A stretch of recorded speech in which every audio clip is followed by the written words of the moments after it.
I know what happened this year. You set all of your goals, started the year strong, you had your resolutions, you had your vision boards, you had exactly who you thought you wanted to be, and then life happened, and then things started going south. Why is it that we're able to start the year with such ambition, with so many great ideas and passion, and then the year keeps going on, and those things just happen to fall off, or you become less motivated, you become less encouraged because there's nothing happening. Lucky for you, your digital big sis is not going to let that happen to you again this year. So if you want to learn how to level up your life and unlock the hottest, highest, and healthiest version of yourself this year, this is the podcast for you. Welcome to today's episode of Hot and Unbothered.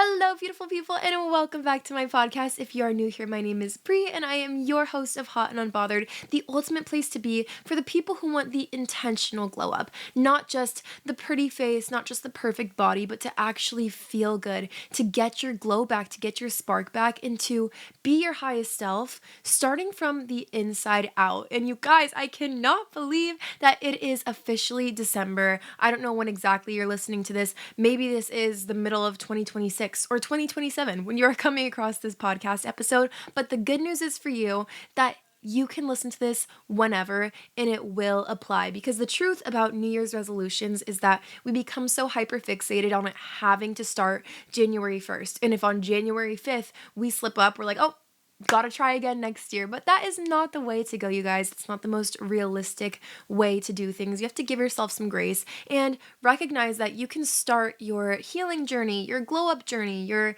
self-improvement journey whenever the time is right for you. And if you slip up one day, you get another chance the next day. So just take this as your sign that it is never too late or too early to start. If it's not January 1st yet, this is the best time to start, in fact, because you need to form a plan. That is the key missing component that so many people miss.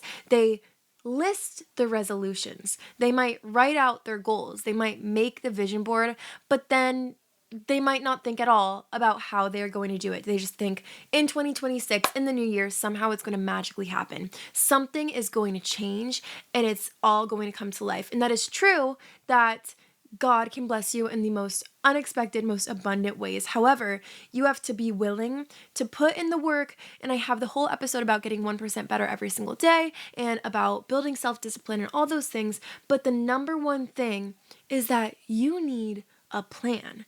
How are you going to become that version of yourself that you want to be? You have the vision, but how are you going to become the version? If you're picking up what I'm putting down. So today we are going to dive into how to plan like a pro in order to make 2026 your year. That is the key missing component. All these years that you kept making the resolutions, you were missing something. What could have been missing is the plan. We get so excited at the beginning of the year when we're making our resolutions, when we're writing everything out, and this is the missing component, because the key and the reason that you have been missing to become the best version of yourself every new year is the consistency, is the strategy. So guys, I've got this strategy for you today. You will be leaving this episode with actionable tips on how to plan, actionable prompts that you can write down to help identify what you want your resolutions, your priorities, your intentions to be for each month, year, week. And also, you will be leaving with ideas of realistic, actionable goals that you can implement, not just large, broad ones that you will forget about by the time it's February. But before we dive in today, you guys know I love to share a podcast review. Today we have one from Ella Grace. She said, "Absolutely love all your podcast episodes and the energy you give is so inspiring. I can confidently say I've been listening for a little bit now and you have changed my mindset and perspective on many things.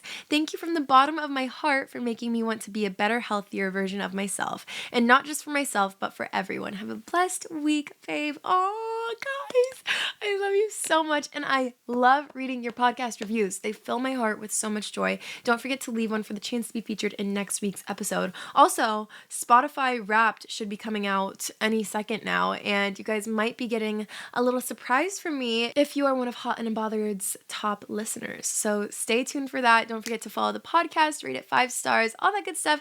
Our goal was to hit 100K by the end of the year. If we do it, that would be really exciting. So make sure that you subscribe on YouTube, Spotify, all that good stuff. But let's dive in today. There are 2 tools that you will absolutely need if you want to learn how to plan like a pro to make 2026 your year. That is a journal/planner and a pen. And lucky for you, I have a huge announcement, and that is that I came out with our own planner, the Becoming Her planner, and it's also a journal as well because there are intentional prompts and there's also a ton of writing space in journal pages, but I made it completely for you guys, and there's places to set your intentions, your yearly, monthly goals, reflections, and there's a hardcover version, a paperback version. This is the princess planner. It's baby pink, it's cursive, it's adorable, and being able to properly plan with intention has been on my mind for so much lately, so I wanted to give you guys the actual tool itself, the guideline that will have everything you need in it to plan like a pro, to become your highest, happiest self this year, and to be able to enter 2026 with intention. It's also undated, so that way you don't have to worry about if you miss some days or if you don't start exactly on January 1st, you can still get it. You could start today and it's ready for you. Anyway, it is so special to me, and this was our little project, so I hope that you guys love it. It's available on Amazon, so wherever you are,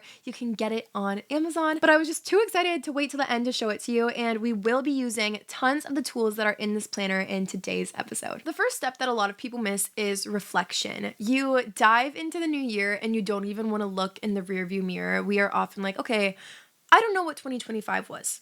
Speaking for myself and speaking for everyone else, I don't know what that was. A lot of the time, we just want to leave that in the past. We don't want to think about it, bury it in the grave, cover it up. Do not remind me of whatever mistakes I made this year, whatever goals I did not accomplish. However, it's important to look at those things because sometimes the only way out is through. You have to go through all the mistakes that you made, all the things that you didn't accomplish. Don't dwell on it. There's a difference, but you have to acknowledge it. A lot of the time you want to be like, let me pretend that didn't happen. Next month, next week, next year, I'm just going to start fresh. But how are you going to make sure that you don't repeat the same mistakes? You have to reflect. How are you going to look at the person that you want to be without looking at the person that you are or were in the past? You don't have to judge it. You don't have to ruminate on it. You don't have to dwell and make yourself feel terrible about it. However, I think that reflection is just one of the most important stages when it comes to moving forward and being able to identify the right goals and resolutions for yourself and to be able to have a productive new year. Reflection is productive. Say it with me. Reflection is productive. And reflecting isn't just focusing on the bad. We're also going to reflect on the good as well, so you can decide what are some things that I want to leave behind from this year, and what are some things that I did well that I want to take with me. So ask yourself, for example, what are some of my biggest wins this year? This could be little or big. Maybe you did better at controlling your temper. Maybe you did better at keeping your room clean or working out a little more consistently. Maybe you did have a major win. You were valedictorian. You got a 4.0. You graduated high school, middle school. There are so many different things that can be considered big or small wins, but identify those and be proud of yourself, because I think that's another huge step for moving forward into the new year is you have to give yourself that little pat on the back. It's so easy to get carried away with, okay, I want to be a completely different person going into this new year, but give yourself some credit. You accomplished so much this last year. Give yourself the recognition that you deserve. Give credit where it's due. Maybe there's some personal goals that you achieved as well. Maybe you wanted to grow in your faith. Maybe you wanted to start a new career path, start a new hobby. Whatever it is that you accomplished or followed, write that down as well, because that is huge and I am so proud of you for it. Also write down your favorite personal memories. I know that can sound a little cheesy because, like, how is that supposed to help you become the hottest, highest version of yourself if you're just talking about your favorite memories? Write down your favorite memories because you need to write down what made you feel good. Maybe it made you feel intentional. It made you feel sentimental. It made you feel nostalgic. Whatever filled your heart this year, write that down as well. And again, these things can be little or big. Maybe it was a moment that you spent with your friends or your family. Maybe it was a trip that you went on. Maybe it was just watching a sunset by yourself. Whatever comes to mind when you think of your favorite memories for the year? And this is hard to think about. It was a long year. So really dig deep and ask yourself, what were your favorite memories, and write those down, because that's the kind of energy that we want to take into the new year with us. So whatever your favorite memories were, we need to do more of that in 2026. So maybe it was in some way you were connecting with nature. Maybe take that as a sign. Look at the patterns of your favorite memories and be like, hey, I deserve to give myself more of this in the new year. So I will make it a point to incorporate more of these things, more things with friends, family, nature, more time with myself, more things that make me feel peaceful into the new year. And that will do wonders for you. Also, at the end of each month and year, I love to write out in my monthly, yearly reflection what I am grateful for and how I helped others. Being able to look at things other than yourself is so huge. You guys know I have my whole other podcast episode just about how important it is to look and care about things other than our own. So to count your blessings instead of your problems or your flaws or your goals that you didn't accomplish will do wonders for you. Whatever you focus on truly does multiply by 1,000. So focus on the good. Count your blessings, the little ones this year, your house, the fact that you had water to drink each day. Maybe you went on a really fun experience and you met amazing people, or you're grateful for your friends who supported you in a way that you hadn't seen them show up for you yet before. I know that's one of mine. And overall, be grateful for the things that happened for you. Recognize that things are not happening to you, they're happening for you. So I know that I can walk away grateful for even the bad things that happened, because they helped shape me, because they taught me things, and I came out of it a stronger, better person. And also just reflecting on how you helped others. And on the contrary, maybe you're going to incorporate on your list an area where you can write down things that didn't quite fill your cup this year, things that you are going to leave behind. Maybe there's a person, maybe there's a person who didn't quite rub you the right way this year. The energy wasn't pretty. You don't feel like they are serving your best interest. Things that you are going to leave behind. Maybe it is social media doom scrolling, whatever habits that did not make you feel the greatest. You don't have to be so hard on yourself, but just look at it as an opportunity for growth, to recognize, where could I have improved this year? And lastly, just write out your hopes for next year. It does not have to be anything crazy. You could write happiness, you could write peace, you could write faith, you could write friendship. It could be the simplest words, or you can go into a full 5-paragraph essay. For all I care, you know what I mean? Whatever comes to mind when you are listing out your hopes for next year. This could be a few words, this could be hundreds of words, but just think like, what do I want for next year? And when I think for next year, I think of soft living. I just want a soft, slow life. And I also think of balance. For me personally, I want balance. I want to be able to find the line between my work life, my social life, my personal life, my home life. And I want to be able to separate them all, and to be able to set that boundary for myself so that I can feel at peace in a soft life. But maybe for you, your word is ambition. Maybe it's drive. Maybe you just feel a fire lit under your booty and you just want to get moving. You want to do big things. Whatever that means for you, it's just so nice to just give yourself a few words to say like, okay, this is my hope for next year. And then as the year progresses throughout the new year, then you can look back and say, okay, like this is what I wanted. The most wholesome, general answer you could have given, what you hope for your future self in 2026, that's what you want. And I think that's really beautiful, and it's always such a nice reminder to look back on. So I love the reflection aspect of the new year. So we're going to use these hopes for next year, and we're going to dive into more specific ways that we can reflect on the person we want to be for this coming year. A huge strategy I love is to write a letter to your future self. Write a letter to yourself for 1 year from now.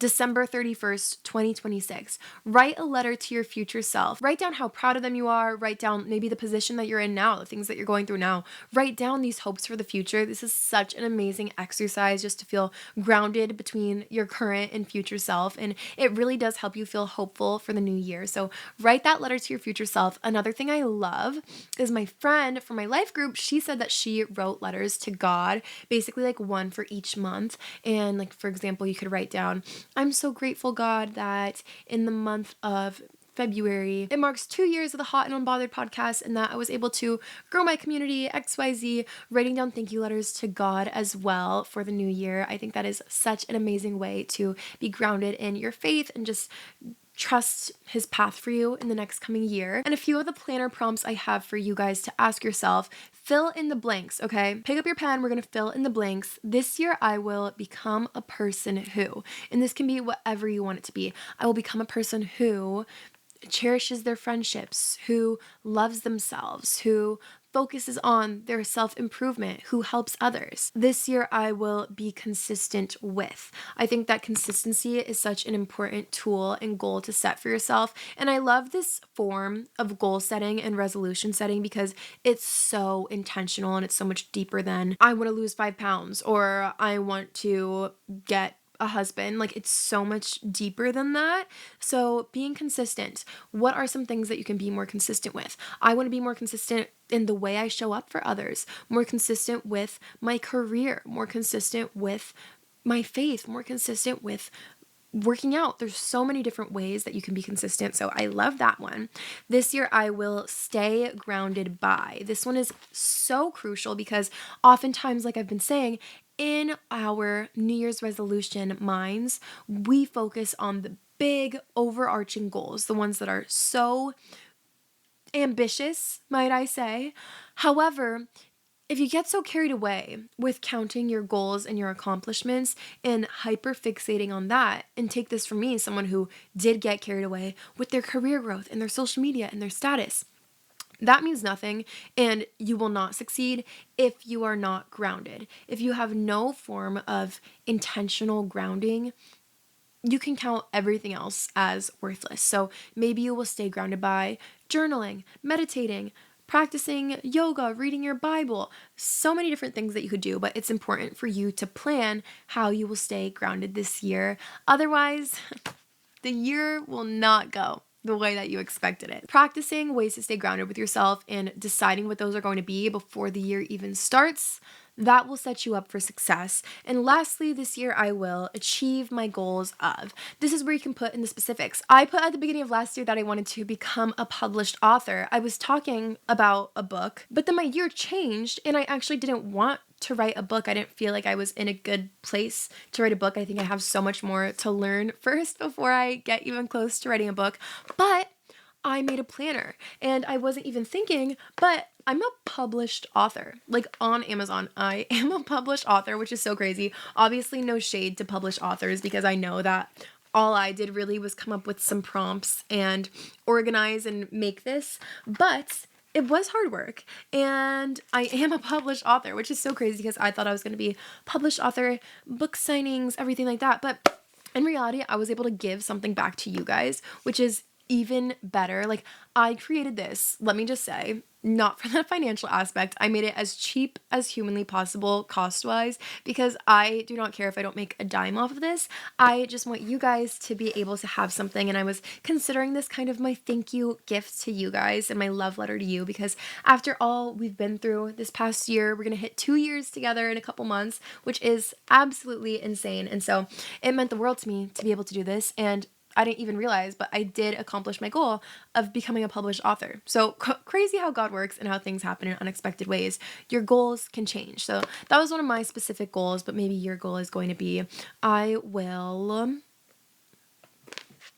But of course, your goals are so personal to you. So that's why I love the intentional outline of this because everyone's goals and everyone's minds and ambitions are completely different. So someone else's goals are not your goals. Reflect and make them your own, and that is how you will figure out the person that you want to become. The second aspect after you reflect is you are going to visualize. And this is the fun part that we are all good at, right? We are all so good at creating the Pinterest boards, the mood boards, looking at other people's Instagrams and saying, ooh, I want this. So when you are planning, my challenge to you is to make sure this is your visualization. This is your dream life, and make sure you're making it a dream life for you and that it's not a copy and paste of someone else's because it can get really toxic, right? With Pinterest and social media, being able to see the picture perfect version of someone's life and being able to open your phone type them into the search bar and say, I want my life to look exactly like theirs.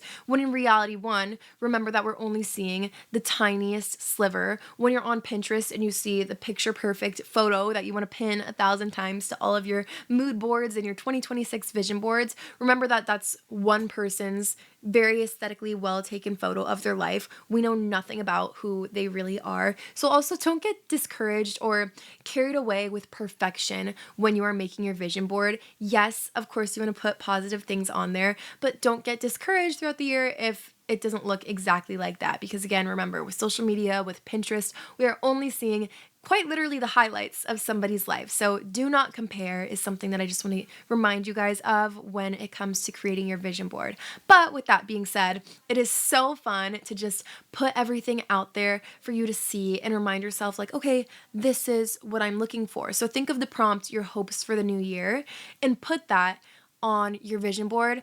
You don't have to necessarily be like, okay, I want a hot pink Bentley, and if you don't get that this year, it's not the end of the world. So you don't have to focus on just material things. I want to challenge you guys to put more feeling and more action and more intention into your vision board. I feel like I used to get carried away with putting mansions and cars and wads of cash on my vision board, and that's before I had kind of my awakening of intentionality and really that none of that stuff actually matters if you don't feel good on the inside. So I want to remind you guys that as well, that your vision boards should be focused around how you feel and your mental health and your heart and your soul being healthy, because all the material stuff means nothing if you don't have that. So your year will not be successful if you don't have good feelings to start with. So I,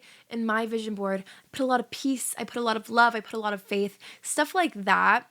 Yes, put the pretty stuff on there too, because it is exciting and it is important to set good physical goals for yourself. You know, maybe you want to work out more, put that on there. Maybe you want to exercise flourishing friendships more. That can go on there as well. I'm not telling you what you can and can't put on your vision board, but I'm challenging you to incorporate more personal, deep, intentional aspects opposed to only materialistic things. You could put a balance of both, but I challenge you to just be very intentional and think a little deeper under the surface level of your vision boards. While we are on the topic of goals, we are going to get into my favorite stage, which is the planning stage. If I haven't made it clear yet, I'm a girl who loves a good plan. However, it's important to have a level of detachment from your plan, okay? Your plan is not, it has to be this or else I'm going to freak out, crash out, go insane. However, your plan is, okay, these are my goals, these are my priorities, these are my intentions. How am I going to get there? What things can I incorporate in my daily life, in my weekly life, in my year that will get me there? It is not writing out every single thing has to go perfectly this way, otherwise it's not my year. There is a difference between the two. I'm still learning it, so I challenge you guys to exercise that healthy balance between planning. However, I love a good plan. So the great part about planning is that no, you are not going to write out each month. Okay, in January, February, maybe we could plan that, right? But by May, June, July, August, the truth is we have no idea where we are going to be at that point. So if you wanted to, you could ahead of time write what you want to do each month. But the truth is that doesn't always happen. If I did that last year, I would have not accomplished so many things because May through September, I was on bed rest from surgery. And I would be so bummed if my whole year plan didn't go according to the way I wanted it to. So what I love to do is at the beginning of each month, that's when I love to plan. So in our lovely Becoming Her planner, I like to answer these prompts at the beginning of each month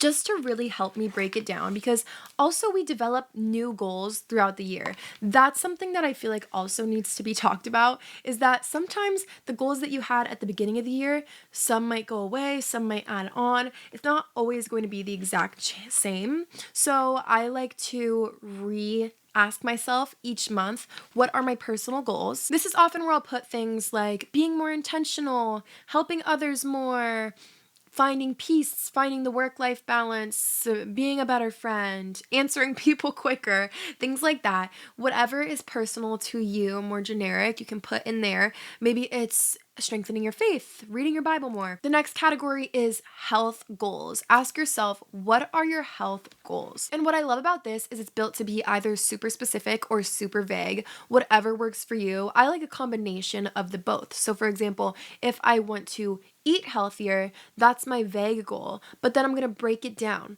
How am I going to eat healthier? Maybe I will go grocery shopping, eat out less, and meal prep more, or incorporate more protein, drink more water. So ask yourself, what is the main thing, the main belief, the main goal that you want to incorporate? And then what behaviors and habits are you going to implement to achieve that goal? The next category is work goals. I know not all of us have jobs. If you don't, maybe you can use this as school goals.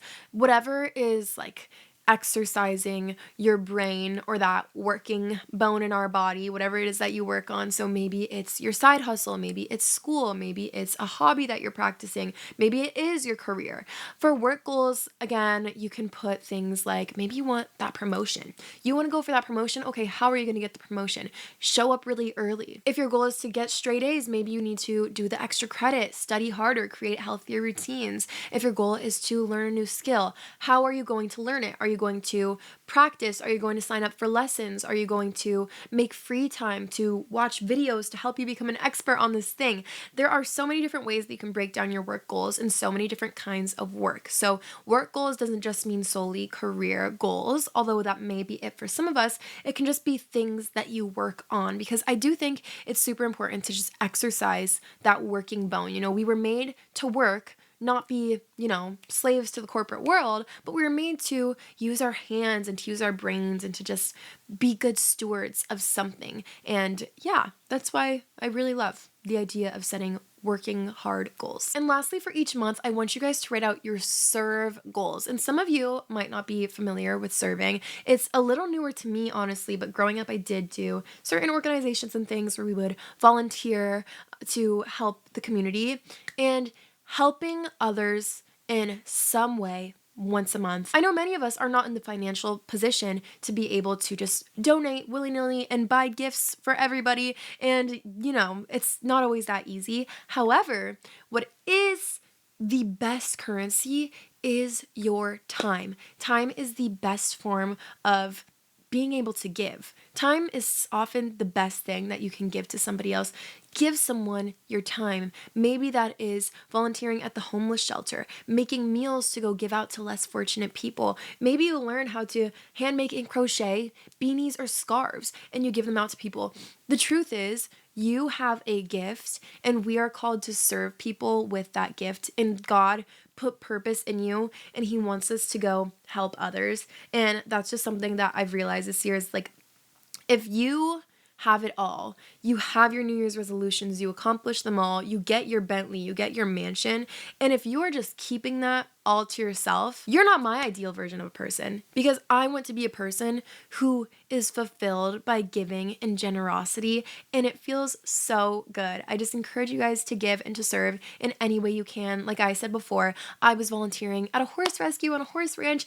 Finding ways to incorporate your passions with helping others is it's so fulfilling. It gives me chills. I love talking about serving and I could talk about it forever, but I know that this might sound so hippie and so get out there and help the world, but it's true. We are called to. You have something to offer. You have a gift to offer, and you don't know what encounter you are going to have where you could save someone's life or make their day or give them hope for humanity or their own life. And I think that's really beautiful. So you have your vision painted for the month. Also write out in your calendar at the beginning of each month dates and things that you know you have to do. Staying organized will do wonders for you. The lack of organization is often what sets us back in feeling like our highest versions of ourselves and staying that girl and becoming her, because if you want to be that girl, the truth is there's a lot of stuff going on in life, so you have to keep your goals organized, your priorities organized, and the tasks that you have to do. So write out and put in your calendar, when do you have work? When do you have that friend's birthday party? And add to your calendar. It just really helps. And honestly, writing things out on a calendar, and my planner does have a calendar portion as well, but I love just being able to see and look at my month and say, okay, on this day, Monday, I have this, and then, oh, I have something to look forward to this weekend. I have something to look forward to this day. Christmas is on this day. It makes me really excited, and it does help me really lean into romanticizing the month, because the truth is the year goes by so fast. It is going to fly by before we know it. So to really have something to look at that will be like, okay, like I have these things to look forward to this month, it helps me be more present and just feel more grateful and excited for things instead of get worried and focused on all of the goals that I have to achieve before the year or the month's end. It also reminds you to enjoy yourself and be present with what's right in front of you. So you had your year goals, we broke them down into our monthly goals, and now we're going to break those monthly goals into our weekly goals, because the truth is the goals mean nothing if it's not for action. The weekly goals, that is when you're going to define your action. The truth is on January 1st or December 31st, you are not going to be able to write out what you are going to do every single day for the rest of the year, for 365 days. It just doesn't work like that. But what you can do is when the week starts approaching, then you can set your intentions and priorities for the week. That is the most productive way that I've found to break it down. Set your intentions and then set your priorities. So I'll break it down for you guys. Your intentions are things that you want to achieve, or feelings you want to feel, or goals you may want to accomplish. For example, my intentions for this week, I would say, are to get organized, maybe to be more present, strengthen my faith, and get back into my routine. My routine's been lacking lately, especially since all the holiday madness. I've been off my flow, if you know what I mean. So then what are your priorities going to be? And this can be tasks that you know you have to get done. I know I need to clean my room. Deep clean my room this week. This isn't me saying that I am going to get it done all on one specific day, but it's saying that this is one of my priorities for the week and I really want to get that done this week. Other priorities, maybe you need to go run some certain errands. Maybe you need to catch up with a certain friend. Maybe you need to go finish your Christmas shopping. There's so many different things that you could put on your priorities. This will be different and completely personal for everybody. Then with these priorities, you're going to keep a daily to-do list. I love a daily to-do list, and I love a checkbox. That's what works for my brain personally, is a checkbox. The reason I designed the planner this way is because that doesn't always work for everybody. So I made it an open space, so that way you guys can write down, you could draw your own checkboxes, you could do bullet points, you could do timestamps if you want to. Personally, what works for me is checkboxes. It just works in my brain to just be able to check it off, and I write down my tasks each day. The issue here is that you don't want to overload your day. In the same way you don't want to overload yourself with New Year's resolutions and monthly goals, you don't want to have too many. Otherwise, you'll know that it's not quite realistic and you won't feel anything if you don't accomplish them, because deep down you weren't really expecting to accomplish them in the first place. The secret here is to write down your tasks, your things you need to do. When it comes to the extra stuff, pick just six priorities that you want to try and accomplish each day. Maybe it's studying, going Christmas shopping, cleaning your room, reorganizing your closet, calling your family, and cleaning your makeup brushes, right? Sometimes we don't get that all done in a day, especially if we have school, work, hobbies. It's not always easy to accomplish all of those things. That's okay. If you don't accomplish all of them, check off the things that you do accomplish. Number one, if you get close to accomplishing all of them, odds are you may push through and finish the last one of the day just because it feels so good. And having that checkbox mentality and seeing your goals for the day out on paper really does help you be more likely to accomplish them all. But if you don't, what you're going to do is carry those priorities over to the next day, whatever ones weren't accomplished, and only keep room for 6, right? Because I have the tendency to just pile stuff on. Okay, today I didn't get those done, but also I just realized I have to do even more tomorrow, and it can be very easy to get carried away with those things. So to make it more digestible for yourself, just put those 6 things and keep adding priorities only when there's room for more, and you will be so much more likely to get them done that way. When I look at previous planners that I used to keep, there are things on my to-do list from years ago, that I still have not done till this day. I still have not achieved them because I overloaded myself and I just went plan crazy, to-do list crazy. So make sure you're setting realistic goals for yourself, not being self-doubtful, but just understanding that there's only so much time in a day, and it helps you be more productive if you can see, okay, I have to accomplish these things first before I move on to something else. I have a full podcast episode on how to be productive, and I plan on doing one soon on how to manage your time more in depth, because I just think that time is so useful and it's such an amazing tool. And when you learn how to use it productively, you will get so much more done than just blindly writing to-do lists for yourself. Like, sorry, I can't finish 24 tasks in a day, but that's the expectation I used to hold myself to. But now having a more organized approach for it, I am getting so much more done. And lastly, you guys, you need to make that identity shift. Some things that you may have listed for yourself as your goals or your intention, maybe you are so far from that person right now.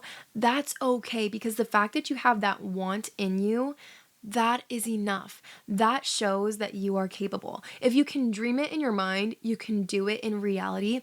And that's what I need you to remember, is that no goal or no dream is ever too far off if you are doing it from a place of love and intention. And if that exact same thing that you wanted doesn't happen, that's okay, because something better is on its way. So learn how to trust the process, trust God's plan for you, and just really be present and intentional in every moment. That is what will transform you as a person. So I don't want you to ever tell yourself, this is impossible. I can't do it because I am XYZ. I'm this kind of person. I can't be that kind of person. Your past self, your shame, your previous mistakes, that does not define you. And the good news for you is that you don't have to wait until January 1st to get that fresh start, because you get that fresh start now. God gave you that fresh start today. You are forgiven for everything. You get the fresh start. You get the clean slate every single day. And that's what's so beautiful. So please do not wait until January 1st to get the fresh start. And if you fall short at some point in this new year, that's okay. You will start again. You don't have to wait for a new January 1st new year to start over again. Imagine if we waited until January 1st to do everything. If anything we wanted to achieve, if any productivity we wanted to accomplish, we put it off until January 1st every single year, the world would be in flames and nothing would be done. We would be in the exact same place where we started. So instead, what you need to do is break it down, create these more realistic micro goals, micro deadlines for yourself, so that you can make a step-by-step actionable plan that will bring you to the point where you want to be. Don't just blindly enter the year and say, like, okay, I want to become a millionaire, hope it happens, and then stay the exact same. You have to plan. You have to take the actionable steps. You have to get 1% better every single day. You have to be willing to put thought into it and enter and show up with intention, instead of just blindly crossing your fingers and hoping that someone else is going to do it for you. Yes, trust in God, but also show up with purpose. Again, I have tons of episodes that will help you in your journey throughout the day. I challenge you to start replacing the brain rot, the doom scrolling, with more intentional content. Self-help podcasts, I hear Hot and Unbothered has a pretty good one, I don't know, but just being more thoughtful and mindful with how you are spending your time will do wonders for you. I have so many episodes on just building healthy habits, becoming more productive, becoming 1% better every single day, so I hope you will check that out. I truly hope you guys enjoyed this episode. Know that every single one comes from a place of love and intention for you, and I just want to see you all succeed and grow. And again, hearing your testimonies and how much it's helped you is the most unbelievable, surreal feeling in the world to me. So please keep leaving your reviews. Don't forget to rate the podcast 5 stars on Spotify. Follow us on YouTube as well as Spotify. You can follow me on my socials at Brianna Gomez with 2 B's on Instagram, TikTok, Pinterest. We have the Hot and Unbothered Besties group chat on my Instagram as well. You can follow the podcast at Hot Unbothered on TikTok and Instagram. Leave a comment letting me know what episodes you guys want in the new year. I love you guys so, so much from the bottom of my heart. You are so beautiful. You are so loved. You are so necessary to this world. And I can't wait to see what you do in this next year. I will see you next reading.